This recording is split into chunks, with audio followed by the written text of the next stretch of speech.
Hey y'all, my name is Susan Sparks and I'm the senior pastor here at Madison Avenue Baptist Church in New York City. We are a diverse community brought together by faith.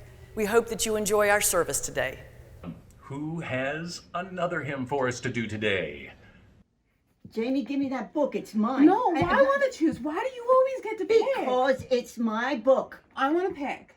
Please let me pick. No, I'm old. I pick first. Okay. Jamie and Nancy. Let's go to you. Okay, fine. So what are you going to pick?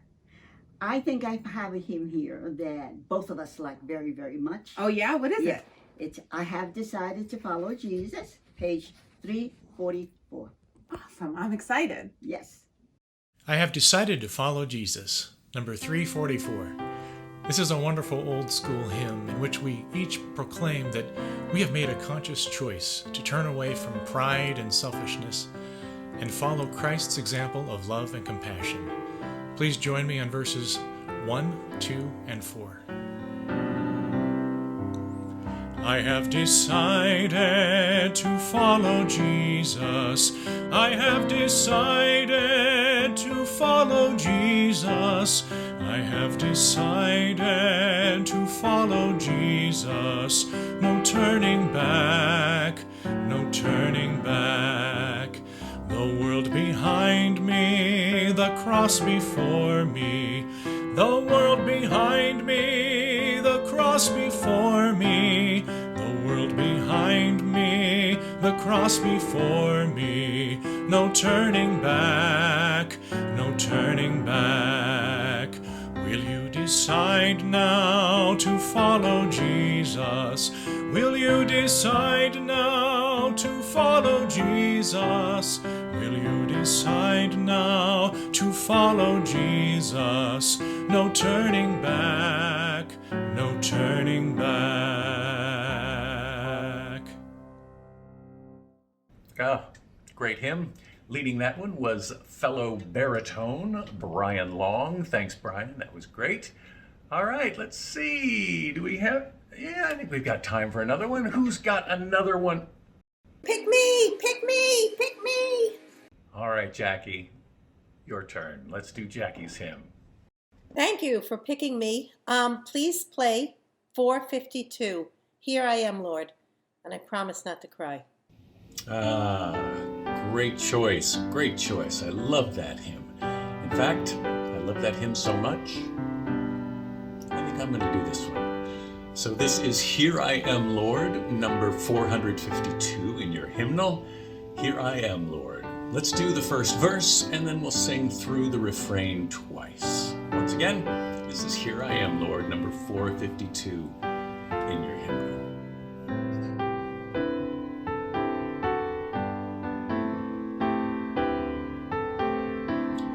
I, the Lord of sea and sky, I have heard my people cry, all who dwell in deepest sin, my hand will save. I who made the stars of night, I will make their darkness bright. Who will bear my light to them? Whom shall I send? Here I am, Lord. Is it I, Lord? I have heard you calling through the night. I will go, Lord, if you lead me. I will hold your people in my heart. Okay, let's go back, sing that refrain one more time. Here I am, Lord. Is it I, Lord? I have heard you calling from the night. I will go, Lord, if you lead me. I will hold your people in my heart.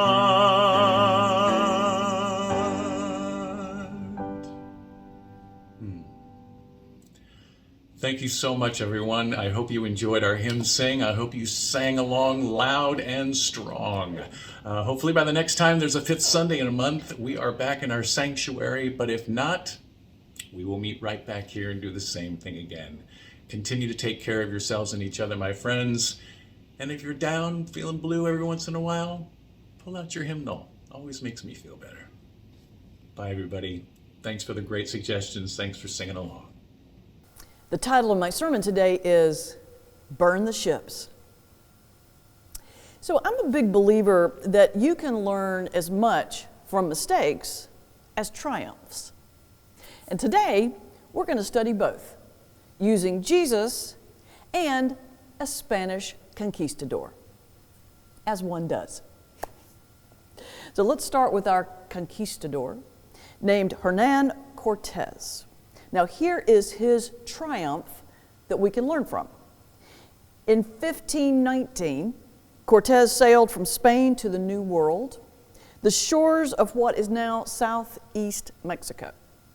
Now he knew this was risky, unknown territory. He also knew that his crew would want to stay near the ships because those ships represented safety. They were what was known. They were what was familiar. Now, in order to ensure the success of their expedition, Cortez made a bold move. He burned the ships. He burned the ships, making a crystal clear message for his crew: there's no going back. The only way is forward into the new land. Now, that right there is a good lesson for all of us. You know, in order to discover new lands in our lives and our world, we have to be willing to let go of what is safe and known. Now, that brings us to the second lesson, the thing that he did that was not so good, his mistake that we don't want to repeat. Once they burned the ships, then Cortez and his men marched forward into this new world, murdering the people and stealing the lands. Now, while his means, the burning of the ships, offers us a good example, his mission, one of harm and greed and malice, does not offer us a good example. But you know, as I said earlier, you can learn as much from mistakes as you can triumphs. Let's look at another example, someone who used Cortez's means for a very different mission. And this is where Jesus comes in. Like Cortez, Jesus also burned his ships, but not literal ships, figurative ships. He broke from all things known and familiar. Jesus burned his ships when he took on the religious powers through the Pharisees and the Sadducees. Jesus burned his ships when he started prophesying in public. He burned his ships when he started performing miracles and challenging the status quo and threatening the Roman power structure. Jesus burned his ships, which offered a crystal clear message to the disciples that there was no turning back, that the only way was forward. But here's the difference. Jesus burned his ships for a very different mission.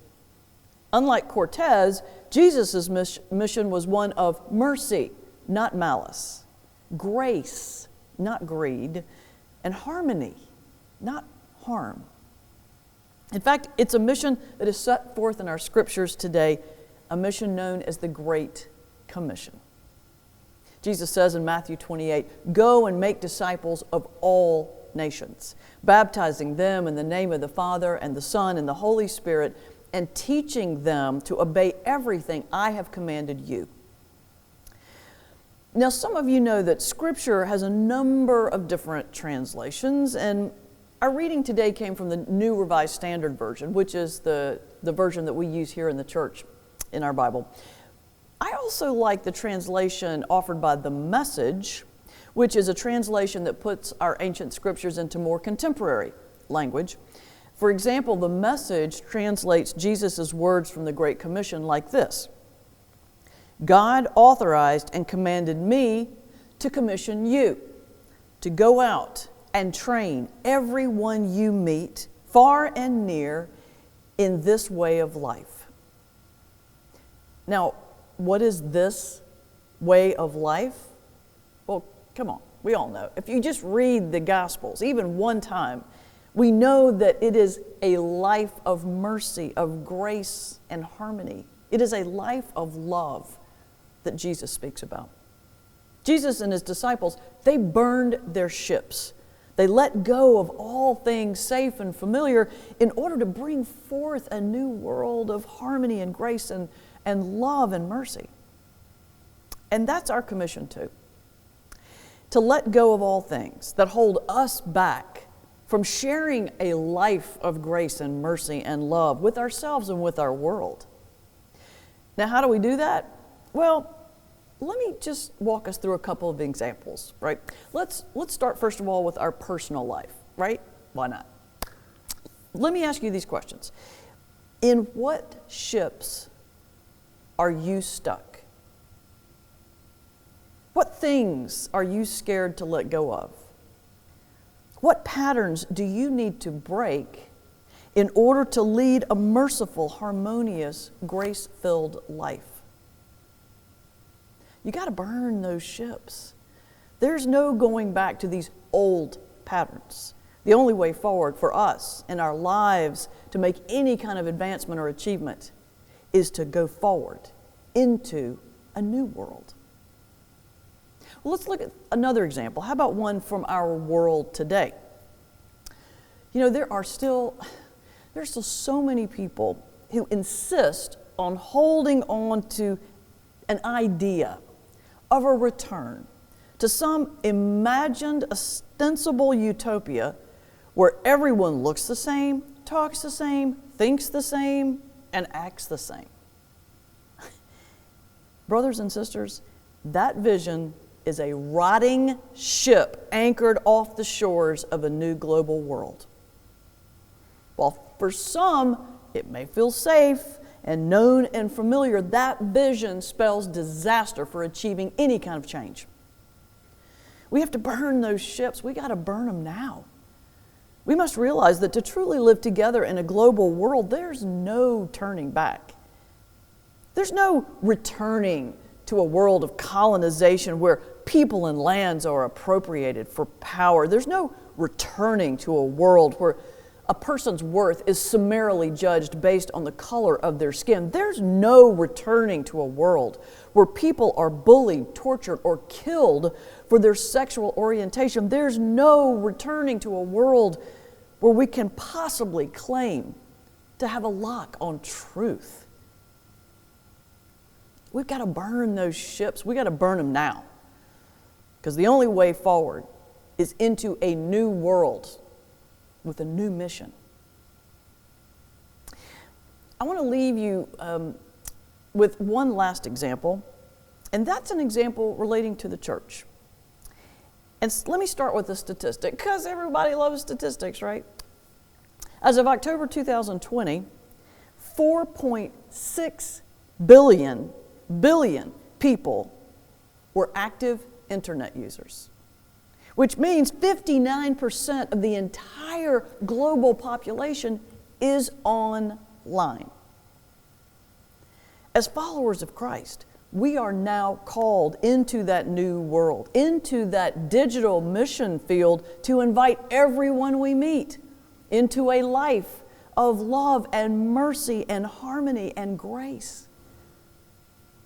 And MABC has shown the way. Let me tell you a little quick story, a little MABC history that some of you may or may not be aware of or even remember. About 15 years ago, the members of this church decided to let go of the safe, known world of our little sanctuary here.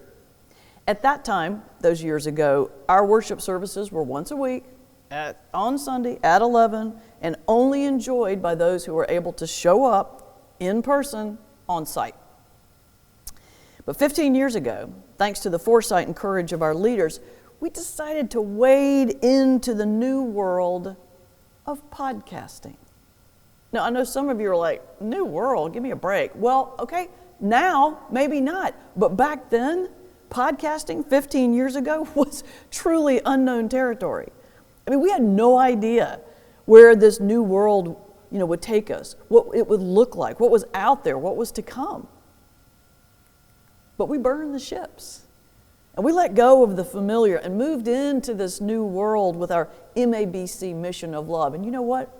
15 years later, that MABC podcast listener base has exploded. Last year alone, our podcast saw, are you ready? A 999% increase in hours listened. Increase in hours listened. And that is from listeners from 14 different countries. I mean, it's not just podcasts. As you know, Madison's now reaching people through social media and New York television and online worship that this year alone has been watched by over 5,000 people in 94 countries. I mean, MABC is sharing a life of mercy and love and harmony and grace. I mean, just look at the virtual hymn sing that we just enjoyed. I mean, can you imagine this time last year imagining something like that? No. But here we are in this whole new world. And there's no going back. I'm going to leave you this morning with this story. I think really shares and highlights how critical this ministry is. Recently, I had the pleasure of having a phone call with one of our global family members, a woman who was not in the New York area and watches online, and she talked about how much the services had meant to her and how many people that she had shared the services with and information about MABC. But at the end of our call, she got quiet, and she said, "Susan, I'm a little scared." And I said, "What about?" And she said, "Well, when the COVID threat is over, when people begin to return on site to your sanctuary, what will happen to us?" She said, "Will there still be a focus on global family, or was the digital ministry effort just something to get your own congregation through during the pandemic?" I mean, it's a fair question, but it broke my heart. I mean, it never dawned on me that people would be afraid that we would return to the ships, that we would go back to our old ways. You know what? Let me just say this right now to everyone listening, New York, outside New York, anywhere in the globe you're coming in on, be very clear. We are not going back to the ships. The only direction this church is going is forward into this new world together. In fact, we are actually in the process of forming a MABC Global Family Committee. The mission, to look at things like virtual membership, board participation, and ministry opportunities for our global viewers.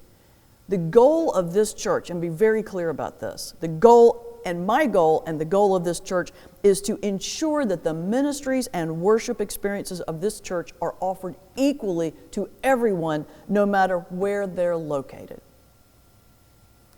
So no, we're not going back to the ships.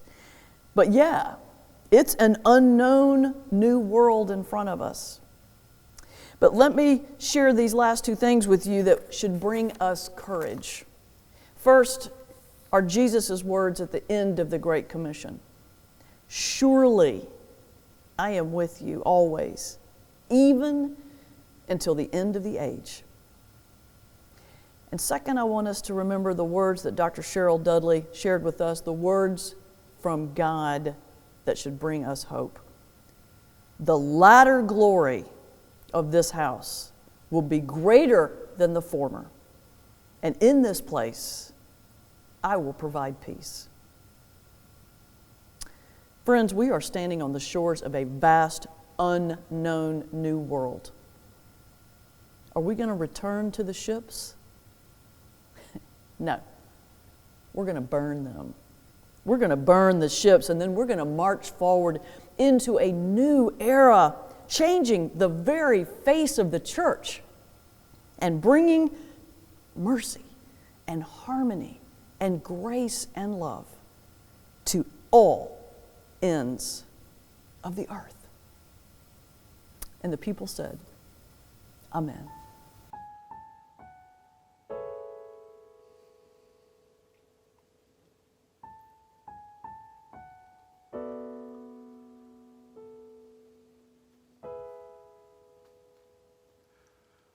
Tell the man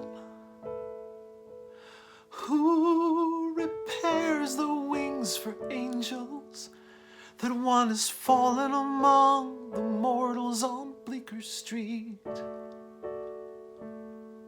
I lent a hand, and she glared up at the steeples as if to blame them for the pavement beneath her feet. She said, I never much liked flying. The job requires trying. The hard part's avoiding buildings and concrete. Spread the news, 'cause there's an angel in Manhattan. Call out the paparazzi, call out the television crews. Let the people choose. Would a little faith really harm them? Print the headlines up in the New York Daily News. It was just another day, like any other day, a Tuesday afternoon.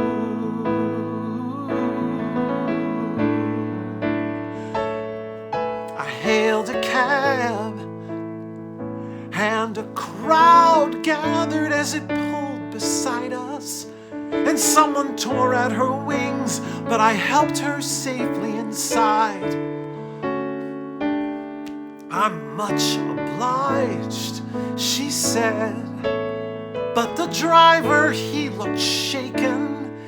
He said, you're faking it, lady. Who's taking who for a ride? But then we flew up over the traffic. She turned the radio to static, and then she sang to him in Billie Holiday's sweet voice. Spread the news, 'cause there's an angel in Manhattan. Call out the paparazzi, call out the television crews. Let the people choose. Would a little faith really harm them? Print the headlines up in the New York Daily News. It was just another day, like any other day, a Tuesday afternoon. And we flew up the length of Fifth Avenue, and she threw out miracles. Oh, it was a hysterical ride.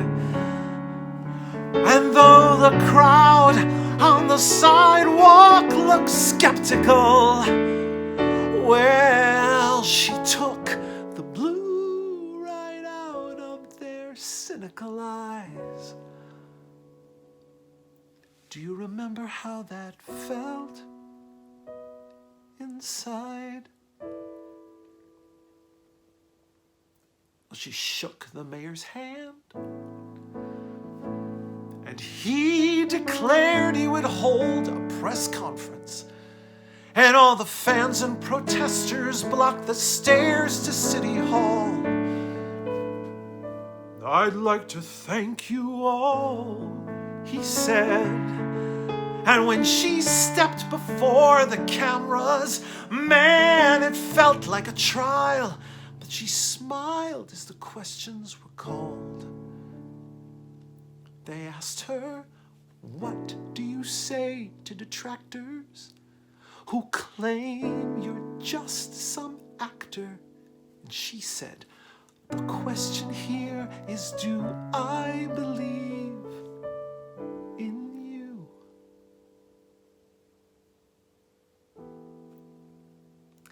Spread the news. I saw an angel fly from Manhattan in front of paparazzi, in front of television crews. And me, I choose. I know a little faith will not harm me, in spite what they print in the New York Daily News. It was just another day. It could be any day.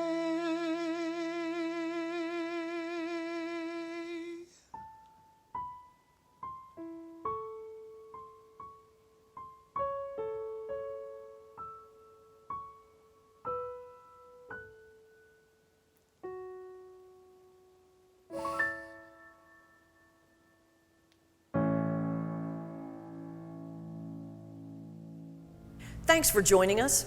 Madison Avenue Baptist Church is located at 31st and Madison Avenue in New York City. Our website is www.mabcnyc.org.